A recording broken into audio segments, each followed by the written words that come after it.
and welcome to another fantastic installment of Dramatainment, your weekly entertainment run-up right here on Channel 265, your golden entertainment channel. The name is Bongani Drama, and hey, thank you so much for tuning in. Now, did you hear? Come closer. Sam Smith is coming to town. Yep, the soul singer Sam Smith announced on Tuesday that his Thrill of It All tour will be coming to South Africa on April 2019. Now, he'll be performing in Johannesburg on the 13th and 14th of April at the Ticket Pro Dome, in Cape Town on the 16th and 17th of April at the Grand Arena, Grand West. This is another big concert experience, folks. Now, in his tweet, Smith mentioned, and I quote, "I'm so excited to be bringing the tour to South Africa.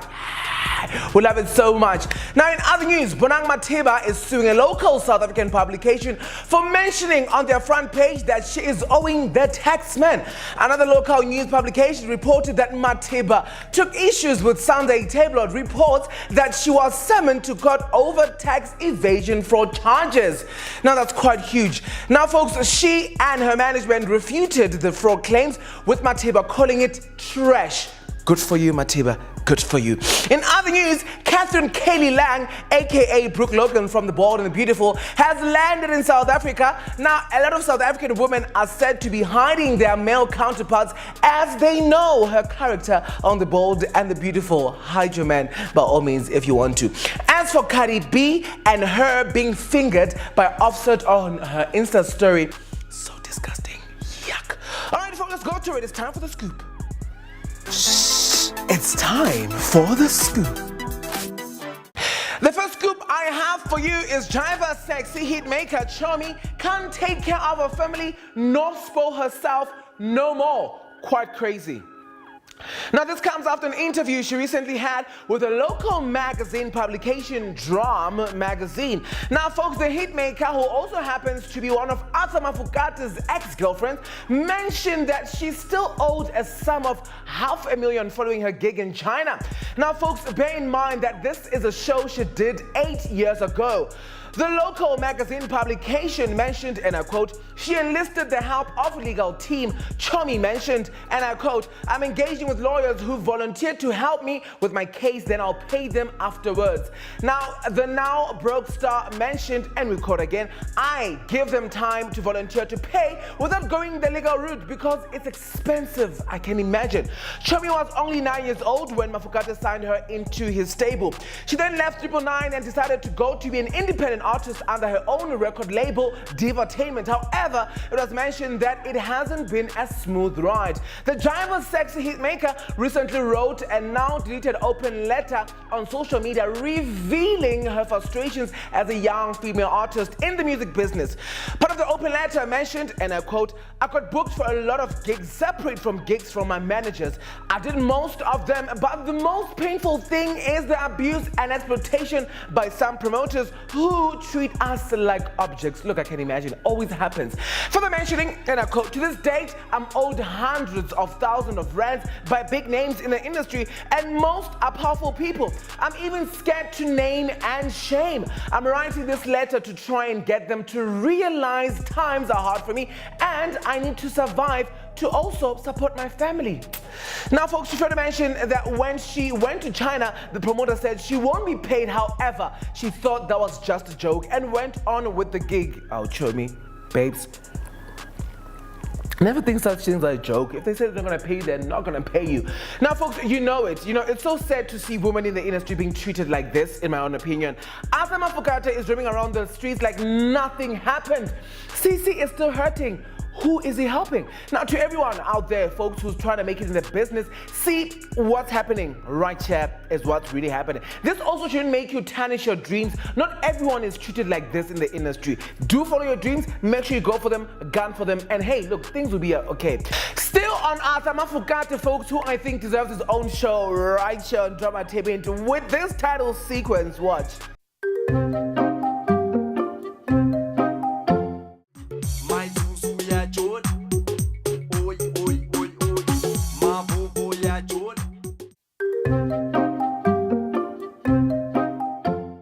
Stunning, isn't it? I love it too. Now, another one of of Arthur's exes, CC, apparently cracked on the stand when cross-examined by, about the incident that broke her hip. Now, folks, the sultry singer apparently shocked everyone, and I mean everyone, at the Midland Magistrate Court when she testified that in actual fact, Mafokate did not assault her. Now, this all took place when being cross-examined by Arthur's legal representative. Now, folks, I did not say Mr. Mafokate assaulted me, she mentioned. She said on Fig Put Her that the Kwaito veteran would deny that he assaulted her. Quite crazy and scary at the same time. Now, as much as she mentioned that, she did stress on the fact that he dragged her with his VW minibus on a gravel road, which led her, to breaking her pelvic bone. Quite scary. Now, her testimony came after Flick submitted to her that Mafokate did not know who had assaulted her and that he didn't know what had caused her injuries, really. Then, how did I end up with a broken pelvic bone? She mentioned. It doesn't make sense. Now, Arthur also broke down last week in court when Cece was retelling her story, folks. Now, it was mentioned that the king of Kwaito couldn't hold his tears, as Cece mentioned being emotionally, physically, and financially abused by Arthur Mafokate as well. I don't know about this story. Really, it's actually been prolonged so much. Well, folks, look. When you are being cross-examined, it is literally a play of words. One wrong word and the entire case is gone. It really just changed. Also, folks, I also just think that they deliberately want Cece to crack. They wanted really her to crack. Arthur, all Cece wants is for you to say sorry. That's it. That's all you need to do. Also, stop sleeping with your artists and having them being your girlfriends before making them big hits in the country. It is quite disgusting. It's not stunning. Please say sorry or pay something. The other story coming through, folks, and I did say that this story, we're gonna make sure that we see it unfold. Demi Lovato's drug dealer has spoken out. The man who supplied the sultry singer who OD'd had spoken out. Now, folks, Brandon Johnson mentioned to an international gossip cartel that Demi knew exactly that she was taking aftermarket pills. Meaning that they were non-medical, non-prescribed pills and can make things a little bit risky. In the video seen by us here on Dramatainment, the drug dealer mentions the fact that Demi texted him at 4 a.m.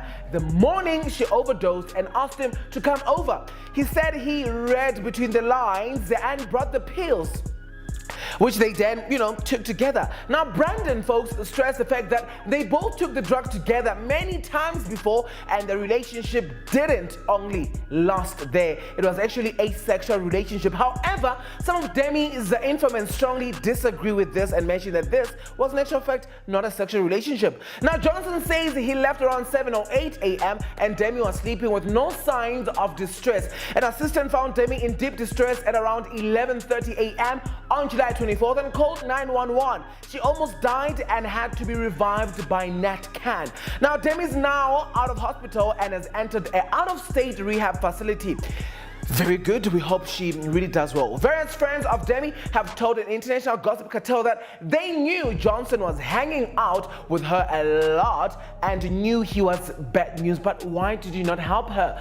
Now, folks, and everything. They'll do everything in their power to keep her away from her. I think that's very good and that's very starting. Keep her away from Johnson and everyone else that will be feeding her drugs. Well, look, folks, it does get crazy being a public figure, especially with multiple gigs and other things to do as well. A lot of public figures, and can I just mention especially the women, they take medicine or in a form of drugs to keep them going because they've got a gig here, they've got an interview there and everything happening. I always ask though, why do you need something to keep you going if you are doing what you love?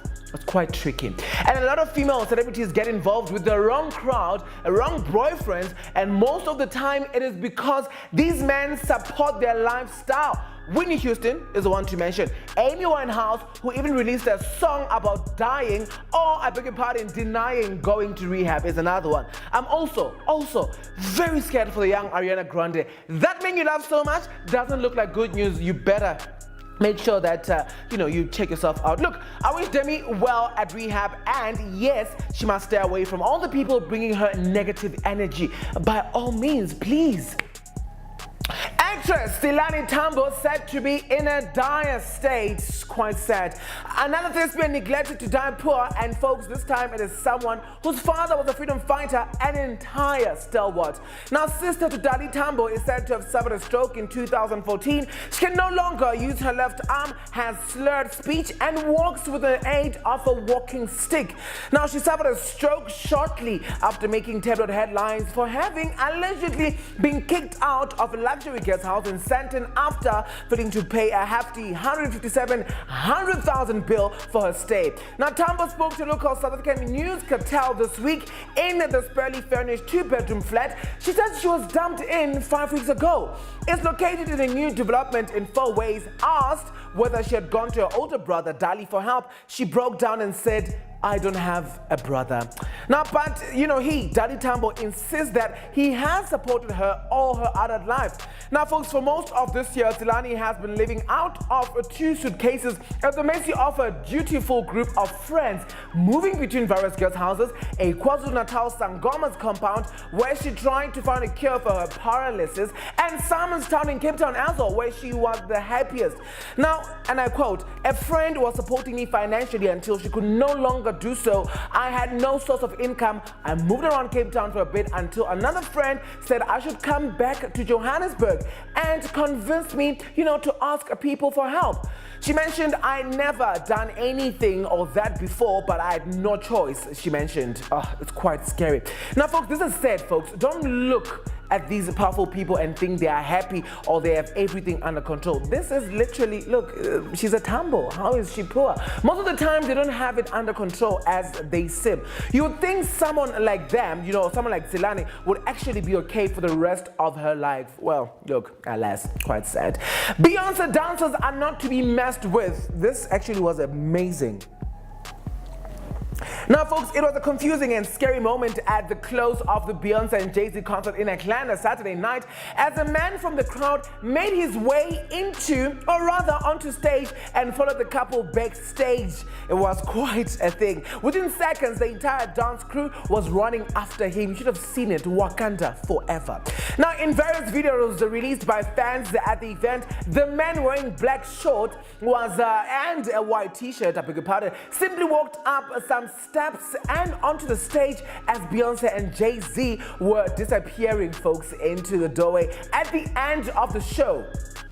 Now, the music was still playing and the dancers were doing their thing as this guy just literally whipped through them and made his way to the door. You must watch it. Now, it seemed, folks, to have taken the dancers just a few moments, a few seconds to realize what was really happening. But then, like a military strike team, they all turned and ran after the man. It's not completely clear from the available footage, but it looks like it has stopped before he made it into the backstage area. Now, at the end of last night's show, we had an intoxicated male enter the stage, the tour told CNN in a statement on Sunday morning. At this point, we had a controlled evacuation of all crew on the stage in order to safely diffuse the situation. We are happy to confirm that nobody was hurt during the incident, and Mr. and Ms. Carter are choosing not to press charges against the individual. Watch what transpired.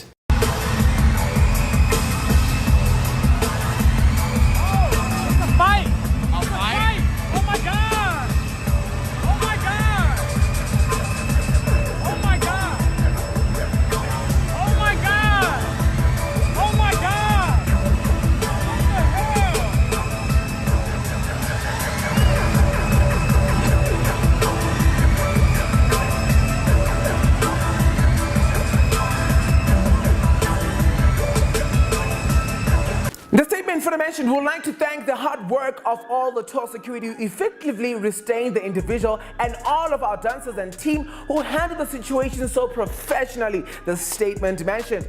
Wow, here's another video, folks, with another angle. Watch this. All I can say, folks, is that loyalty plays an important role for who you're working for, and I think the dancers each deserve a salary raise. Yep, loyalty for everyone you work for is actually important. Now, folks, the video performance of the tour, Beyonce shows us what she could have done if she saw the men run. Watch this.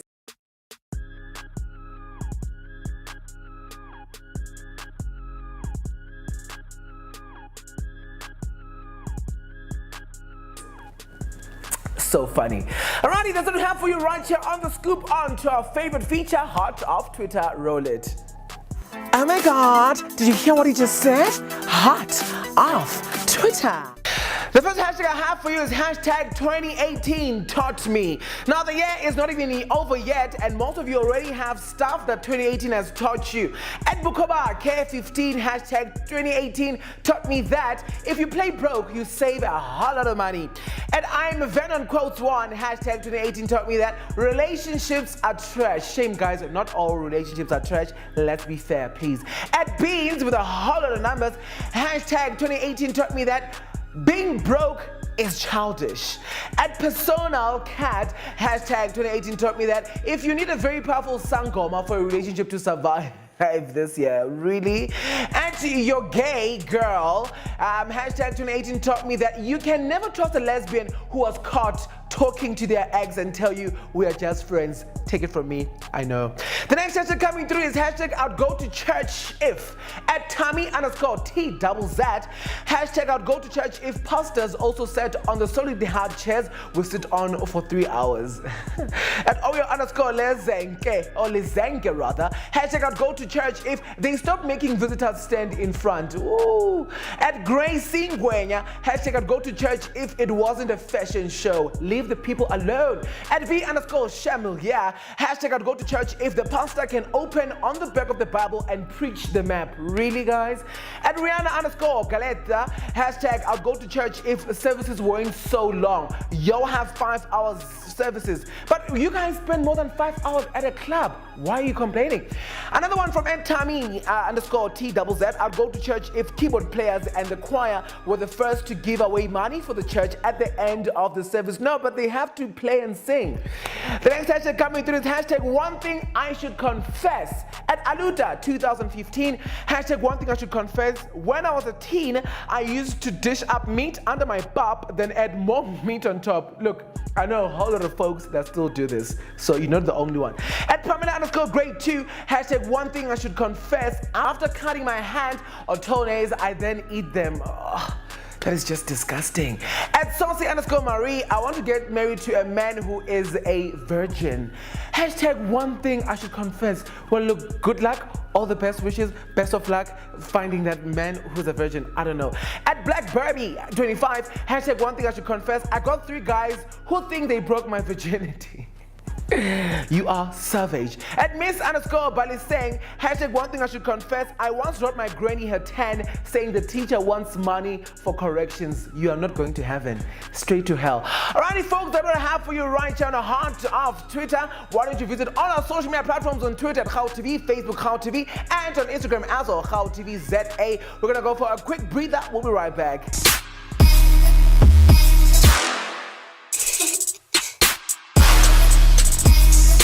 Welcome back to it, folks. This is still your weekly entertainment roundup, Dramatainment right here, your golden entertainment channel. Straight to it, it's time for Fashion Express. Glitz, glam, Fashion Express is here. The first story I have for you right here is that there is a new fashion trend in town that includes alien-looking disgusting stuff. Now, Kim Kardashian West had some pretty dramatic implants installed under her skin, folks, and these make her look like she just arrived from another planet. You need to see it for yourself. Now, Kim posted a couple of videos on Monday, showing a growth in her neck that lights up to the rhythm of her heartbeat, literally. Now, the temporary piece that looks like an alien necklace is part of a larger art experience called A Human. Now, the founder is Simon Huck. I don't know. Hey folks, I really don't know. Have a look. My necklace glows like a heartbeat. It moves to the rhythm of my heartbeat.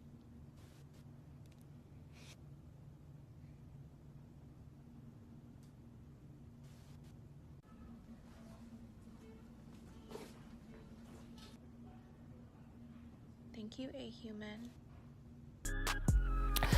It was mentioned that bosom buddies Kim Kardashian and Chrissy Teigen are helping out a pal and modeling his latest creations. But no, it's not a Givenchy gown or a killer heel. Instead, the famous friends are showing the latest creation of a human, a line of wearable implants that look like prosthetics straight off an episode of Face Off. I know, look at that. Now, according to page 6, the man behind a human is Simon Huck, as I mentioned, a longtime friend of the Kardashian-Jenners and owner of a PR firm as well.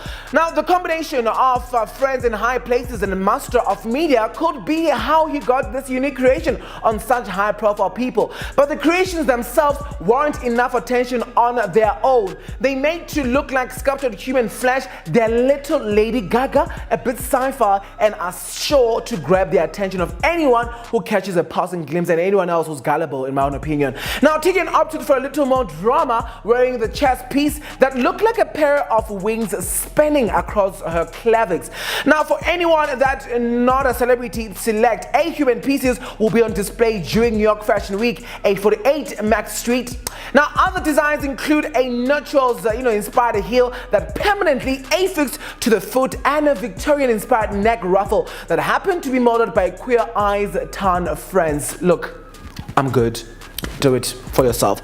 Now, folks, you can take Serena Williams out of her cat suit, but you can't take away her superpowers, wrote Alice Newbold of Vogue magazine. Now, folks, Williams returned to Grand Slam tennis at the French Open in May following the birth of her daughter.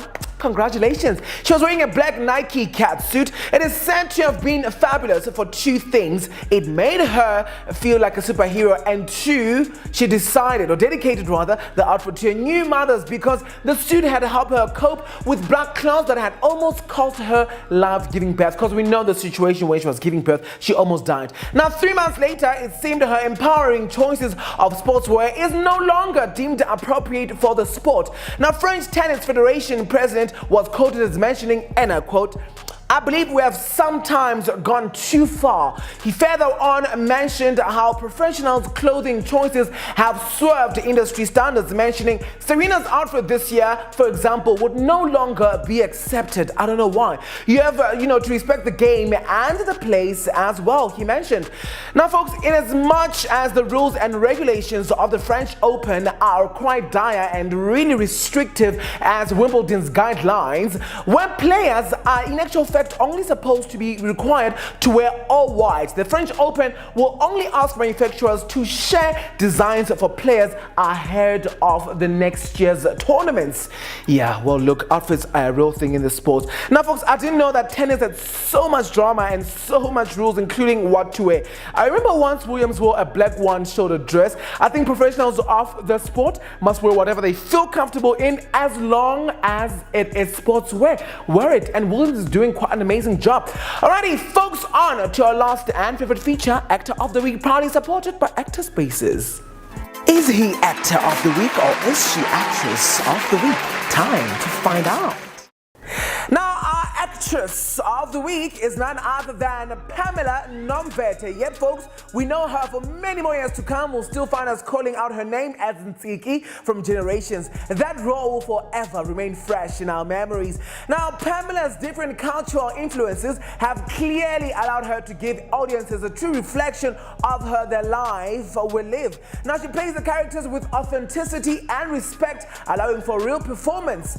Now, folks, her work has been credited locally and abroad as well. Her more recent work has us with our eyes wide open, glued on our screens, raving about a character she plays on Lockdown, Deborah Banda, a prison governor who leads a rather interesting lifestyle. Now, Pamela takes her time delivering this character with composure, control, and some edge, so we continue to beg for more. Now, folks, you can see that she loves what she does, and we are looking forward to more of her work, breaking the boundaries of on-set way of acting as well. Thank you so much, Pamela. You amongst other living legends and our custodian of our craft. We love you so much. 3 cheers to you. Now, folks, you can visit www.actorspaces.co.za for more of that and for more of your actor tools as well. Thank you so much for watching. It has been quite another installment of Dramatainment right here on your Golden Entertainment channel. The name is Bongani Drama. Keep it, know it, and never forget it. God be the glory, an amazing one feather. Bye-bye. ndithendisa kulinda kufunda linda.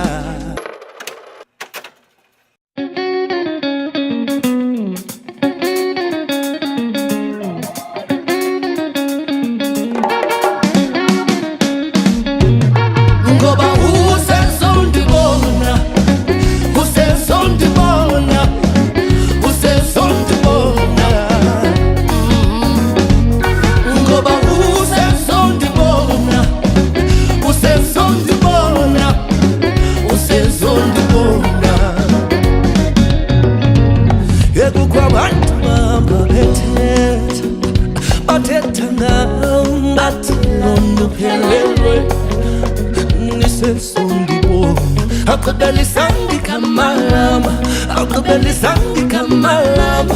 Press me, I'm going all the way. On the Lord, na ben kayazi, dumya magantunjani singwenelela na